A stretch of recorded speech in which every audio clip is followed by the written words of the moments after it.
Welcome once again to the stage at the Cleveland Music Hall, Mr. Sylvester McCoy.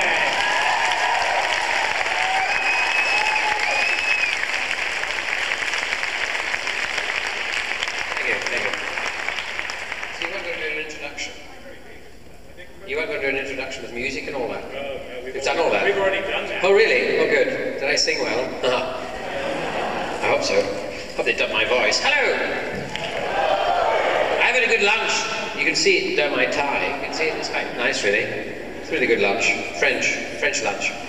Actually, the tie is a Magritte tie, for those that are near.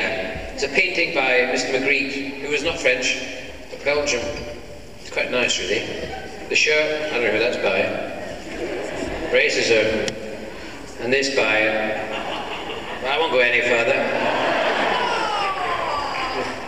Someone said thank you. I beg your pudding? Oh, you want to get the girls all worked up?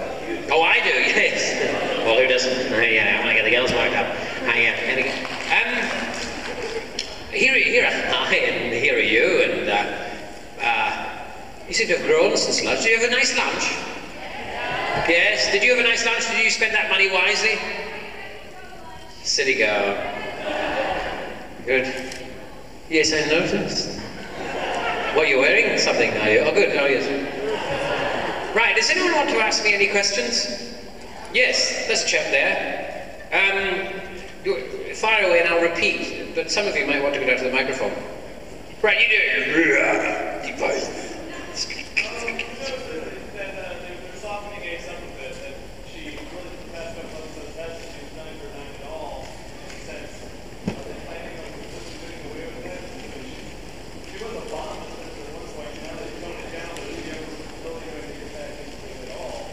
Can you hear in the back? Can you hear that? It's a bit difficult to repeat all that. Could you go to the microphone and ask that? It's about Sophie, about Ace. You can scream. It's about, well, maybe I'll try and translate. Well, what he said was that they seem to be softening Ace down a bit in the last couple of episodes. Now, I'm a bit confused here because I don't know how many episodes you've seen. And of course, you've come from all over the place. So have you seen all of the episodes? Have you seen the last 4 that I did last? All the ones I've made. We haven't seen it through public TV locally, but you've seen it illegally. You've been watching pirate copies, have you? There. Do you know what the TARDIS is for? You know what originally the TARDIS was for? It's a police box. And the reason why the telephone is on the outside was, when a policeman used to arrest someone, he took them and stuck them in the TARDIS, the police box, locked them in, and then used the telephone on the outside to call for the Black Mariah. Now, we might have to get the TARDIS here and arrest all of you if you've been watching pirate videos. I've never even heard of Matrix. Right, now, ask your question, complicated. You don't have to dress up for this. This one's first time making it. The episodes I've seen, for the past couple episodes, she hasn't used Nitro 9 at all in any instance, really. Really? Yes. And are they trying to completely do away with that? I don't know. I mean, the thing is that they're trying to, in a way, what the idea was that Sophie, you can sit down now if you want. Now, in case he's funnier than I am and ad-libs in the middle of my rabbit, I'd hate you. So get away from that microphone at once. No, Sophie, Ace, the character of Ace. Well, it is in a sense like, we had this discussion with the editor, that the companion, I wanted my companion to be much more like a modern woman. I'm a feminist myself. I don't believe, that she scream all the time and a man should say things. But also at the same time, the doctor is a doctor and has a certain authority and various things like that. And he has travelled for many years and he's very wise and he's seen many things. And that if he took up a companion, a bomb-exploding wild girl, and on the journey, she would learn something. In a sense, it would be like going to university, that he would teach her. And that, in a way, is what we've tried to create.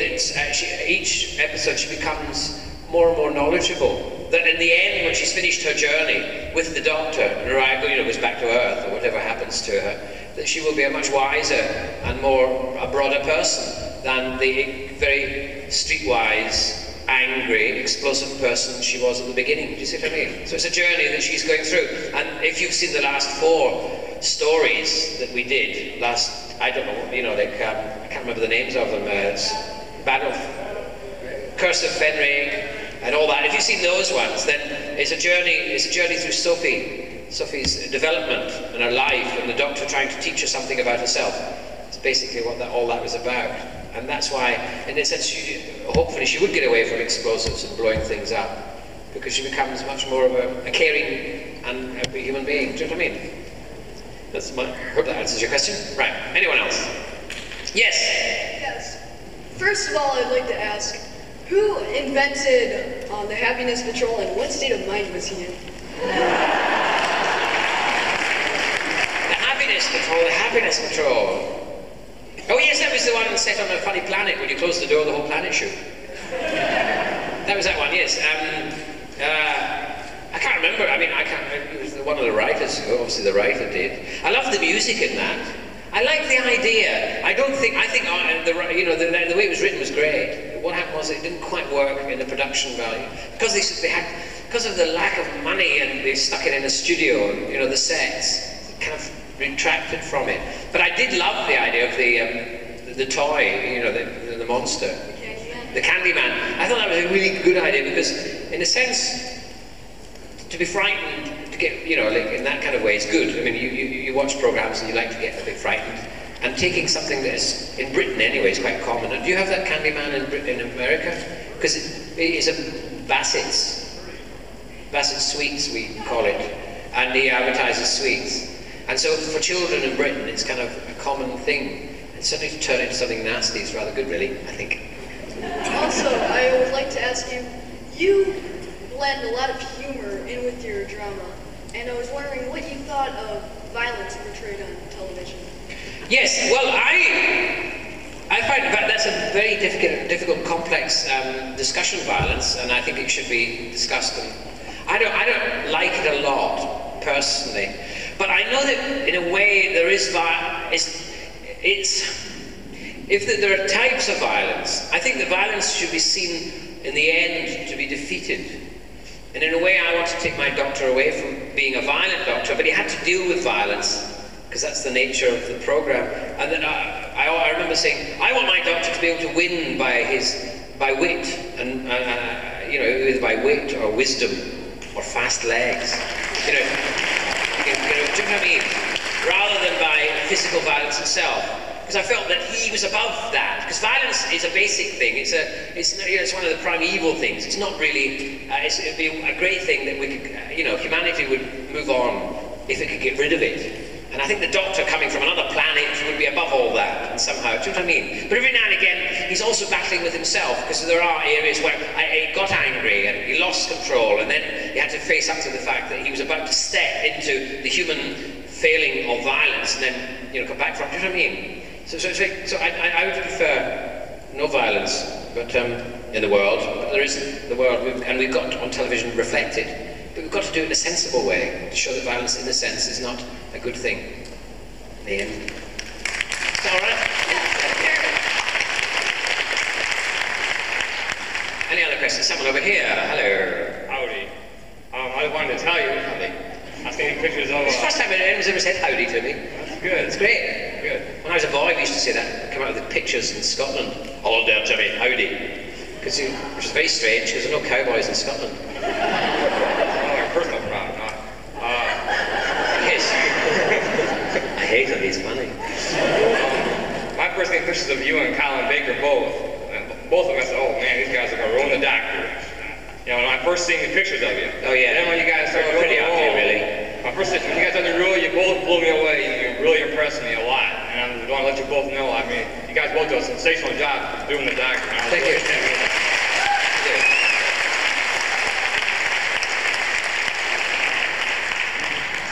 Yes, but I think Colin's prettier than I am, really. It's like blonde, curly hair. There's more of them as well, yes. You should have seen how much he ate at lunch. There's even more. Brunettes are better, thank you. Here's a blonde. No, hello. I was going to mention this before you had to go off, and wanted to ask Colin the same question, but you mentioned that you were a feminist. Do you think that if Doctor Who goes on, do you think that he'll ever regenerate into a woman? And if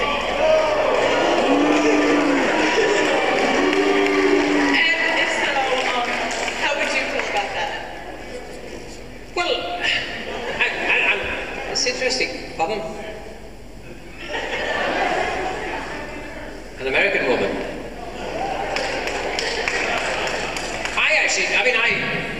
I don't know really. I mean, it doesn't seem odd to me that it would be a woman why not? It's a body. I mean, the thing is, it's the Doctor taking over. I mean, he comes from Gallifrey. What does he really look like? We don't really know. I mean, you know what I mean? He just changes his shape, and so why not a woman? Why not? No, why not? It wouldn't be as much fun in the TARDIS with the companions, unless you have, of course, male companions. But as long as it doesn't happen yet, because I'm still in the job. And I wondered because there was a big discussion in Britain about a female Doctor, and I said, well, they came to a compromise. They got a Scot. As you know, Scots wear kilts. We wear dresses in Scotland, so it's kind of a compromise. If I ever want to go, yeah. What do I wear under my kilt? Scots Mist. That's for me to keep quiet and you to find out. In fact, I was going to try. As you know, I'm not really the real McCoy. Well, I'm not. No, it's Sylvester McCoy is a stage name. I chose it. I think it makes me more of a McCoy because I took the name. That means I like it. I mean, a lot of people get born and given a name and they grow up with it. It's terrible that we should want to get rid of it. But I often thought there must be a tartan, a McCoy tartan, and I must look out for one. And I've got to get myself a complete Highland outfit. Scottish kilt and everything, so I can come to conventions wearing it. And then I'll show you what I wear under my kilt. Just keep tuned when you see what dumb I'm up to. There's people coming down at the bottom, down there. Look, it's funny. People walk at the bottom over here. Right, yes. There's been a lot of rumors about whether or not you were really going to be at the Chicago convention over Thanksgiving. Are you going to be there? Yes. I have been asked to come, and I think I am going to be there, yes. That's November, is that right? Yes. Yes, I'm going to be there, hopefully. All being well. I mean, yes. In fact, I've got my agent. I've got to phone him today, or sometime when I get time, to confirm that I'm definitely going. So I think I am going to Chicago, hopefully. Yeah. There's a positive answer. We British are wonderful, hopefully. Well, maybe, you never know. I had to put it... Exactly. I was just hang wondering... on. I better go over to this side. I've done this side. Hang on, don't run away. Come back. This gentleman dressed absolutely marvellously. Thank you. Patrick Trout. I've got two questions for Professor McCoy here. The first one regards something that was discussed at A Day with the Doctor 1 in Baltimore. I saw tapes of it. I don't think you can pirate that. Anyway. They can. It talked about a commercial for coffee that you did with Tom Baker, or tried to do with Tom Baker and John Pertwee. Yes. And I thought that it would be fun to get another perspective on it, because Tom's story talked about, he said what he thought of coffee. Oh, really? It sort of ruined it, yeah. Well, I like coffee because it keeps me awake.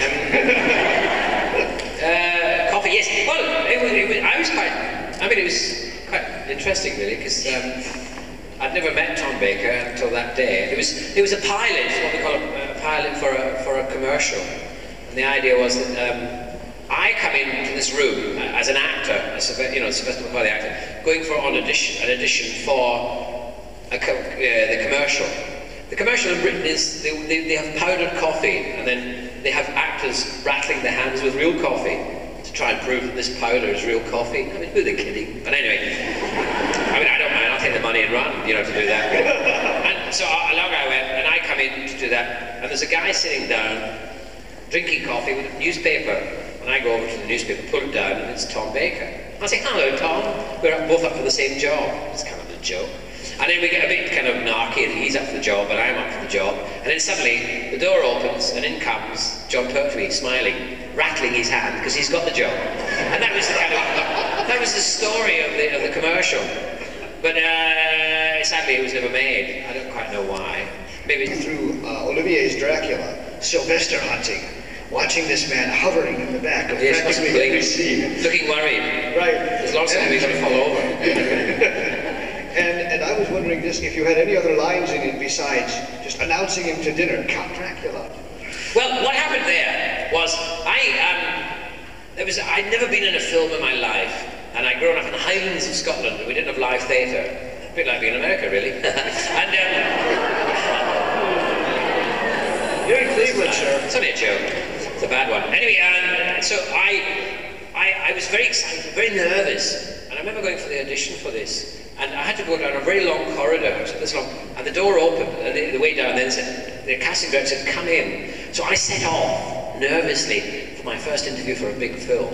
And by the time I got to the door, I was going 100 miles an hour, I was so nervous. I went straight into that room, and there was a big couch. I hit the couch, fell over. I actually hit it, but fell right into it, and turned around, and there was the producer, the director, and all the people, the casting director. And I was I don't know what I was talking about, but just ranting on like this.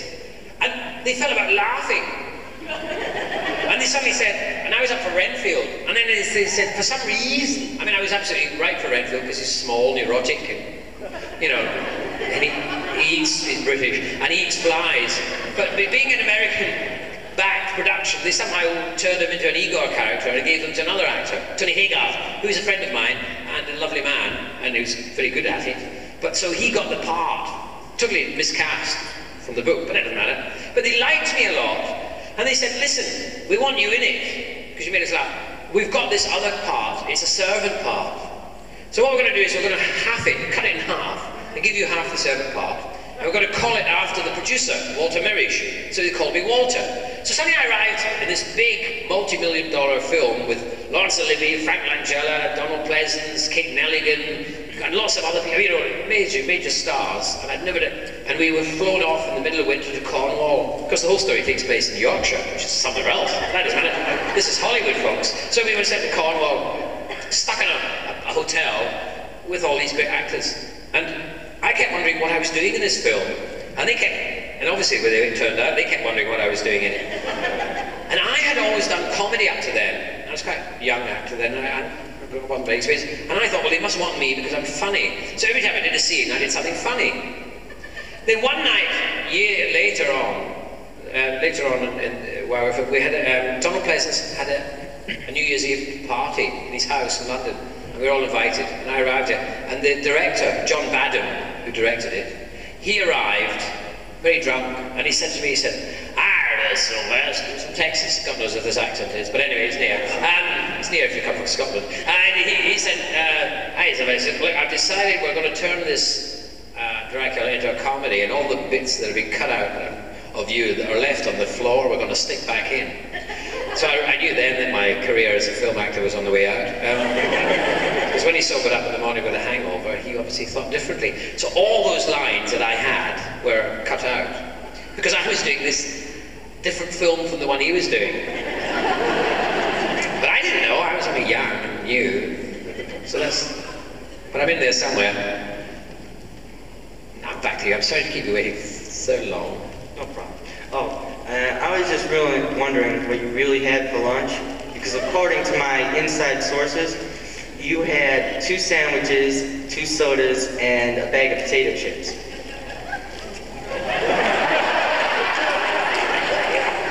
I wondered what was in that pizza. I had a pizza. P-I-Z-Z-A. Why do I say pizza? I don't know, but anyway, I had one of those. Well, and I had to send it back because it was cold. But maybe Colin had that. Andy had various other things. And other things. I think he ate everybody's. No, it's not true, I didn't. So, sorry, I can't. Whoever told you that was a liar. I had a pizza. Oh, an ordinary regular pizza. And it was cold when I got it at first, and I sent it back. And it was still cold when I got it back the second time, but I still ate it. What was on it? I had French. Oh no, that was a joke. You see, I'm wearing a tie by a French painter. Oh, sorry, it's a bit sad. It's a painter. He's actually Belgian, but he speaks French.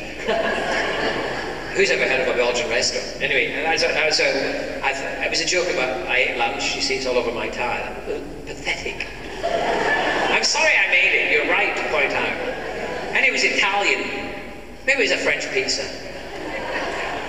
It was so cold, it must like it came from France. It took so long to get there. I've been here, I'm going over here. I'm on my way back now, madam. Off your knees, bless you. I did actually once. I trained to be a pope. I did, I was a trainee priest once, and if you go to the Catholic Church, I think why not head for the top? I have two questions also. Yes. The first is, who is Phil Collins? Who's Phil Collins? He's an Englishman. Not a lot of hair. But is he short? I've never seen him. He's a short Englishman. And then, obviously, you've upset the baby by mentioning his name. He's not very popular with that child. Okay, question two is, do you think the BBC will ever allow the Doctor to get through the 12th generation? I don't know if he's going to get allowed to get through the 8th generation at the moment. But yes, if they carry on, will they allow it? I think what they'll do is they'll most likely invent something else. Another area. I don't know if you've seen all of the shows I've done, but there have been hints dropped in the last series about another area of the Doctor. Because what we wanted to do was to bring back the mystery of the Doctor. We thought too many things had been explained about him, about university and Gallifrey and all the other stuff. And we wanted to create the mystery again. Who is this Doctor? Like in the original. And so another area has been hinted at in the stories, which you will see. Perhaps there's something even more. Another door has been slightly pushed ajar to give you a bit of mystery about him. So maybe there's more than just, maybe there's more. But it's difficult to explain unless you've seen them. So when you see them, you know in a sense, there is a possibility that this thing could go on forever. Right, I've done you. Hello. You're not very tall either, are you? No, I'm not. That's good, I like people who are not very tall. Microphones. I have that. Hello! I'll speak to the microphone. Bring it down. It's down too far. Are you planning on doing any kind of environmental stories of the Doctor? Are we planning on doing environmental? Well, we have done some sort of environmental-ish stories. But more so. Pardon? But more so, not like... More so. I mean, have you seen the last 4 that I did? In those, there are questions about the environment and you know, problems of the environment. I'm sure we've covered that. But I mean, we'll carry on doing it because it's a very important thing, really. In fact, it's the most important thing at the moment, apart from us not trying to blow each other up in the Middle East or whatever it is. Because that's all we got. Sadly, we can't get in the TARDIS and go somewhere else. We're just stuck on this planet, so we've got to make sure we look after it for a bit. If not for us, for the next generation and the next generation. So yes, I mean, if I have my way, we'll continue to, you know, kind of do things about the environment, or gently make propaganda for the world. You know what I mean? That's what we're trying to do, little bit by little. And if in the last series I did, I think there are still bits about that, quite strongly. Bits. I rest my case. Okay. I'm up. Okay. As far as you go, you don't get it done. That's better. How tall are you? 5'6" in the dog end. Okay. A dog end, is that the same over here? I don't know. It's not there, is it? Yes, there's a bit at the end of the cigarette. Bit is left. It's an old joke from when people used to smoke. I used to smoke. Oh yeah? Long time ago. Disclose your down pipes. Anyways, I was curious. We get a lot of rumors around here. not real, not real information, but we get a lot of rumors. Are you, in a sense, angry at the BBC from what they've been doing to the show, killing it and starting it again, and now angry, axing it again? I'm not so much angry. I'm bewildered, really. I'm bewildered at the seems to be rather silly attitude of taking a program that is immensely popular all over the world and mucking around with it. You see, I think basically the BBC is a vast organisation, and I do understand they've got lots and lots of other programmes to make, and Doctor Who is not the fundamental. In fact, I do know that the people who run parts of the BBC don't like Doctor Who, not because of it necessarily itself, it's because the fans of Doctor Who, especially in Britain, bombard them all the time, you know, kind of knock on the door, ring them up in the middle of the night, write to them, and while they're busy trying to plan other programmes, there's always someone saying, what about Doctor Who? You know, and so, you know, you can understand their irritation with the programme because of that. I don't say it's a good thing, I think they should respond to that. And they should respond by making more programmes and paying me more money to do them.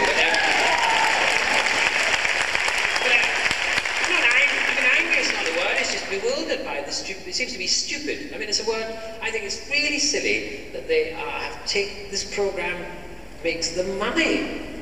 And I know that the BBC wasn't necessarily set up as an organisation to make money originally, but it's now moved in, we're moving into a new age in television in Britain, where we've got satellite television and commercial television, lots of things like that coming in. And I don't think the BBC should go down that road, galloping down that road to making money, but I don't think they should at the same time ignore the fact that they have a programme that can be a programme of great quality, because quality is really the prime thing that the BBC should be doing, but at the same time it's immensely popular. They can marry both things together.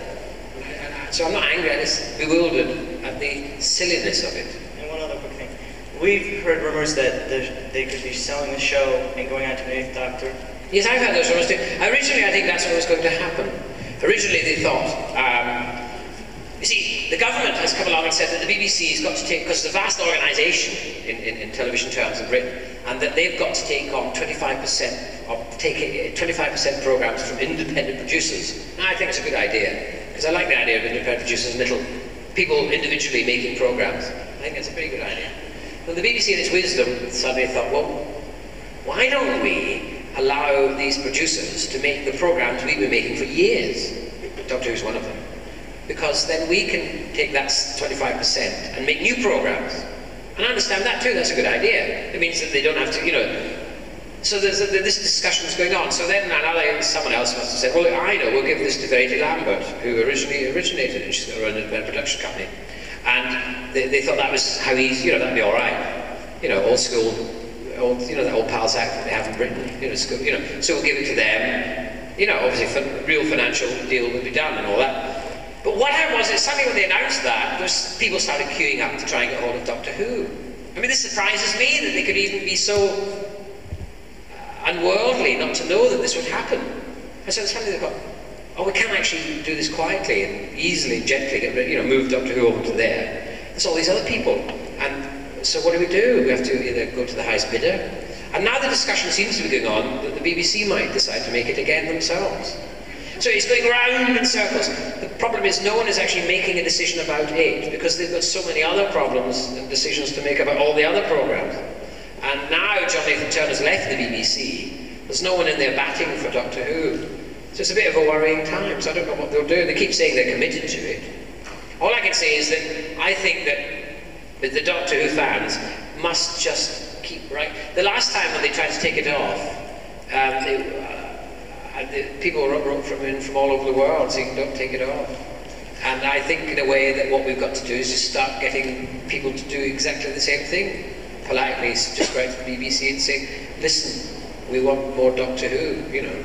And if you can spread that around, then you get more Doctor Who, because they do listen to that. They listened to the last time anyway. Do you know what I mean? Because they might forget about it, because they've got so many other programmes, so many other things to do. And as long as I think, yeah, we should just remind them that you all like it. Would you think of selling out to an American company? Well, it's not to do with me. You see, I'm only an actor in the part, and I most certainly... Hanna-Barbera, or Hanna-Barbera as I call her, whatever her name is, they were rumoured to be queuing up to buy it, and another organisation as well. You'd have to ask the BBC. I don't know. I mean, I really don't know what is going on in that area. Motion picture with American interests want to make money, and you would star in it, and it would become an American pastime, and not just imposed to the British population. Are you offering? It'd be rather nice to earn American money. I don't know. I think Doctor Who is basically an English or British production. I mean, this is quite. I don't believe. I am apart from being a feminist, I'm an internationalist. But I mean, But I do think that it is the Englishness in this of it that it has its magic. I think. I mean, it could. I mean, it could develop. It could become. But I think it becomes something else if it came to America. It might be equally good, but it wouldn't be the same. So there's a debate as to, you'd have more money on it maybe, but you wouldn't have that odd. I mean, I think part of the fun is when you close the door and the whole planet shakes. I think it's quite good, really. Or, you know, like, things are made out of squeegee bottles and egg cups and things like that, you know. I think it's quite nice, really. Because in a way, it's the quality of, it's like the child's imagination, or all our imaginations, if we keep our childishness with us, hopefully, is that, you know, you make things and your imagination turns it into something even greater. I think Doctor Who's got that kind of quality, hasn't it, somewhere in it. You forgive all those little cracks, and then you believe in it more, really. It takes you in more. It welcomes you. Like it's like sometimes watching your favourite uncle, you know, kind of dramatise something. Do you know what I mean? It's got that quality. Not necessarily all the time, but it has that. Play Doctor Who in the movie? Yes, well. Pardon? I should. You want to be my agent? You get me the job. Yes, I don't know. Anyway, who knows anything about the movie? It's been on for years. Hopefully they will make it, but I don't know if they will. I'll go over here now. Get another question. You can move down your bums a bit more now. It's funny. You should see it from up here. People sitting on a frog.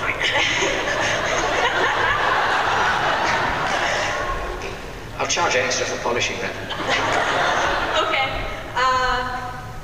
I have two questions, and the first one is really, really serious. Where did you get that shirt and those funky suspenders and that great jacket? I really want to know.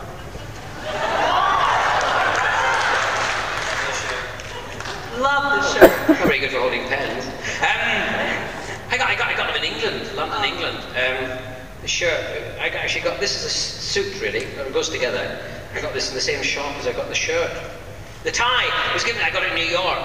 It was given to me by a stand-up comedian called Elizabeth Walensky, who's a Polish girl who tells Polish jokes in Polish and gets laughs. And she gave me this tie because we were going out somewhere in New York, and she said, "You won't be allowed in without a tie." And I never wore a tie until then, and then she gave me this one. And it was so good because I loved it because people kept saying, "Hey, I like a tie," and you got to know someone very quickly. It just broke the ice. And so since then I've started to wear ties, and I've started to collect ties of painters. I've got Van Gogh, Renoir, Monet, all sorts of painters' ties, because this is by Magritte, this tie. And so it's good to have. That's why I got it. That's a serious answer to the serious question. Okay, and the second question. The braces are, you call them suspenders. These people call them braces. Oops, those are called glasses. And they fly off. They're made of plastic. Because I always knock glasses off. Okay, and the second question, Sylvester. Socks, do you like my socks as well? Yes, I really like yours, and I like your shoes. Shoes, right. I really like your shoes. And the second question, Sylvester. We're not going any further. Oh, pity. Hey, be nice. My mom's in the audience. All right, no, it's all right. Sorry, Mum. It's all right, Mum says. Hey, she's going in and say, Mom. Okay. And the second question. They're striped. And the second question.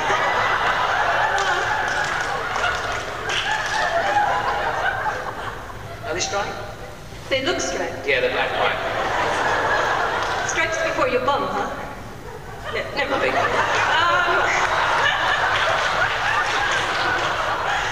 Now for the funny question. Okay. Now is it serious? And the second question, Sylvester. Yes. When you were filming Rambo First Blood Part 2, What was it like shooting all those people? Oh, dreadful. Sylvester Stallone, yes, my cousin. I could do with his money, but I wouldn't like his job. Yes. I never saw Rambo Mark II. I went to see Rambo 1 because I thought my sons had gone off on a holiday from school, and I'd heard somewhere along the line that they'd been allowed to see Rambo 1, and I was so outraged. I went to see it. It wasn't true, this rumor, but I was away somewhere touring and I went to see it. That's the only reason why I ever went to see it. It's dreadful. Is that your question? Yes, those are my 2 questions. Right, you may retire, thank you. Thank you. But Sylvester Stallone looks as if he's changing into a nice man. I mean, I saw Sylvester Stallone first in Lords of the Flatbush. Has anyone ever seen that film? Great film, wonderful one. I remember watching it this long before he became the famous man he is now. And I saw him and thought, this guy's brilliant. He was so good. And then look what happened to him. Now just money. I mean, he's rich, lucky and all that, if that's lucky, but he was such a good actor. He might still get it back now that he's made all his money. Sorry. What's your favorite villain? What's my favorite villain? Of Dr. Who? I don't know, really. I mean, I suppose the Daleks, in a way, I enjoyed working with, because for me, being a Doctor Who fan from way back, they were the first the most successful villains. And so to work with them was great. It made me feel like being a real Doctor. Funny enough, when we were working together, the Daleks and I, it was great to be in the one where they went up the stairs. Because I often used to wonder how they could conquer a universe when they couldn't actually go above. It was a miracle to me that they could do it. But it was really, when we were working, as you know, if you saw that story, the 2 Dalek factions fighting each other as well as trying to destroy the world, or take it over. And here comes a little baby Dalek. And yes. Oh dear. Yes. I know. Oh dear, it's terrible, isn't it? You can feel the atmosphere of all these people, can't you?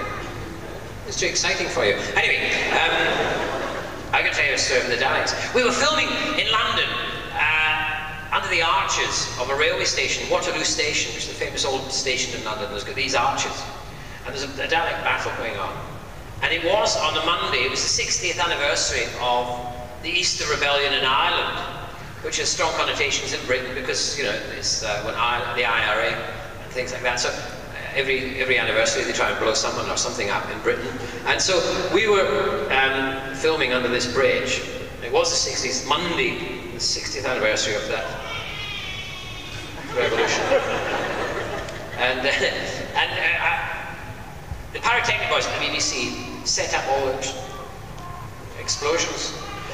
The police, the London police knew about it, but the pyrotechnic boys are complete lunatics. I mean, they just love to blow things up. And they really do. I mean, here they are, they've got a job, they love blowing things up, they've been paid to blow things up, so they go completely potty. They're always...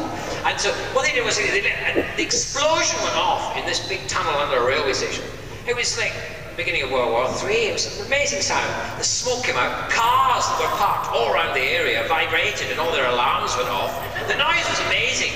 And then suddenly you could hear from the distance fire engines coming, and police cars and ambulances, because the police there had forgotten to tell the railway police that we were going to blow up the station. They forgot to tell the fire department and the ambulance department. So they all thought it was because of the date. It was, what had happened. It was on the news. Explosion. It was on the British news. We thought the IRA had really got to time this time. And the first thing to arrive was an ambulance. The ambulance driver came round the corner, and I had to witness this. The smoke was still piling out from this tunnel, and the ambulance driver came round the corner and screeched a halt, looking really worried. And then he looked amazed, and then fell about laughing because all he saw coming out of the smoke was 3 Daleks.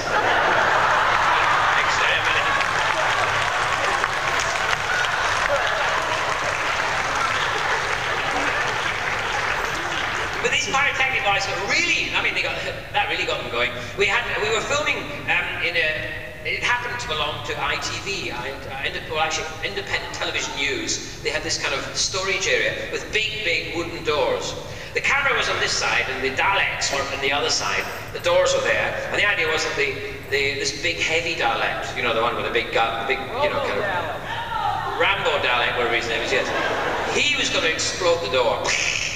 So they lined up the Daleks, the shot was like that, the Daleks were behind the door, the camera was there, they set the explosion. The doors blew off, all the windows smashed on independent television users' windows. They all smashed. And when the smoke cleared, the Daleks had all melted. They're all kind of, you know, luckily there was no one inside them working them at the time, because it was just a shot of them, you know, peering through the smoke. So those pyrotechnic boys in the beam have a wonderful time. I think that's, if I ever grow up, that's what I want to be. I just have one question about the companion Ace. Is that the Doctor and Ace seem to be getting very close together, closer than any Doctor and companion have been for a really long time. And like we have the line, you know, I used to think I'd never get married, but now I'm not so sure. She's talking about the Doctor, we're all sure of it. Are they planning on having these two become man and wife? No, I don't think so. I think you misread that. I mean, I think Sophie, or the Ace, the character, was saying about getting married. She's growing up. It's about, as I said earlier, it's about a girl growing up, and she's getting to the stage. But I don't think she's into the Doctor. Well, I know it's very difficult for them to. They can't actually have a man and wife, because then, you know, sooner they don't do things that way. You've got to run. You've got to get somebody out of the story, and they're either going to have to die, or they're going to have to learn to hate each other, or fall in love with someone else and leave. Yeah. But so she wasn't talking about the Doctor then? I don't think so. No, it wasn't the Doctor. She was. Well, maybe she was, but I never noticed. But yes, I don't think so. No, I mean, I don't. No, it's just about, you know, it's a story about Ace growing up, maturing as, you know. So the Doctor's not going to get married yet. Waiting for offers. He is. He's got a granddaughter, Susan. Yes, there is a mystery. Well, yes, he must have had somewhere. But I mean, as I say, they do things differently in Gallifrey. I mean, you're seeing everything in human terms. You must just look at each other. Oh, another baby! I must stop having these thoughts. Oh, twins, oh my God. Oh, I've done you, right?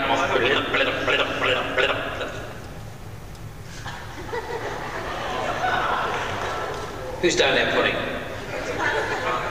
I'm stuck on a door. There's a man going down. I hope you come back. That's the last way we ever see him. He's strangled by something. Oh, good. Yeah, here we are. Thank you very much. Big hand for that man. Please get off the stage. The baby is named Jonathan, as in you know who, Anthony. Jonathan Powell. Jonathan Anthony. Bye-bye, Jonathan. Where did you go? Sleep. One more question. I gotta be that time. First, I read somewhere, I think it was a short story that Susan was adopted. That's. Let's see. Oh, I have two questions. First, your real name, I don't know if you want to commit to it or not, but I heard you got your stage name from a play you read, and I don't know anything about the play. Well, yes, the real name is Questions Battered by Ken Haversmith. Right. So, the play, yes, I was doing this, it wasn't a play really, it was an entertainment. It was called An Evening with Sylvester McCoy, the Human Bomb. And I haven't changed. And I used to do common garden things like set light to my head, blow bombs up in my chest, and blow fire. And put ferrets down my trousers, spine nails up my nose, mentally combust cotton wool, levitate, sleep in a bed of nails. Very common, you know, normal, everyday. And we wanted they wanted the audience to believe that Sylvester McCoy was real.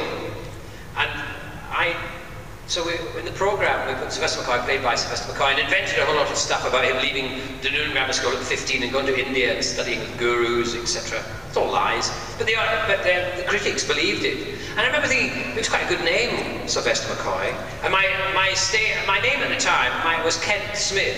Now, Kent Smith is he was an actor, an American actor, who did lots of B-movies and played villains and Indians way back, and things like that, Indian chiefs, I remember. And he was kind of like a matinee idol type guy, square chin, you know, rugged, you know, walks like that, you know, does that.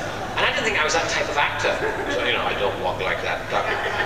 Actually, there must be something wrong with John Wayne and all those people around there. Because you'd have to be constipated or something. I just discovered that maybe that's what it is. You know, if you want to be a big, successful E-man, you've got to not eat all that chocolate. Anyway, so I thought Kent Smith was not the... I mean, I love the name as my own name. It didn't seem right for the actor, or the kind of character that I seem to be on the stage, because I'm totally different off it. Very boring. Who said I'm really boring on the stage? Out. But you know what I mean? So, Sylvester McCoy seemed to fit.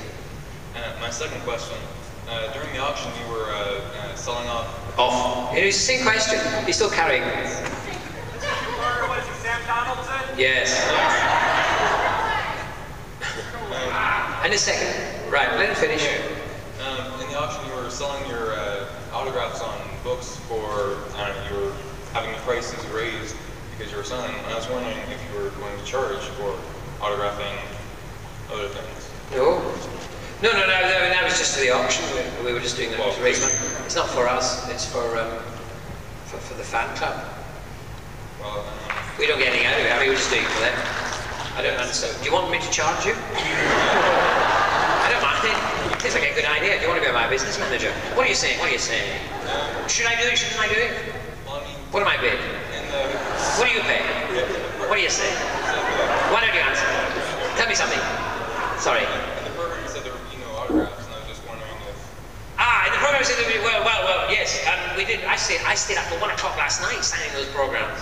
But when we...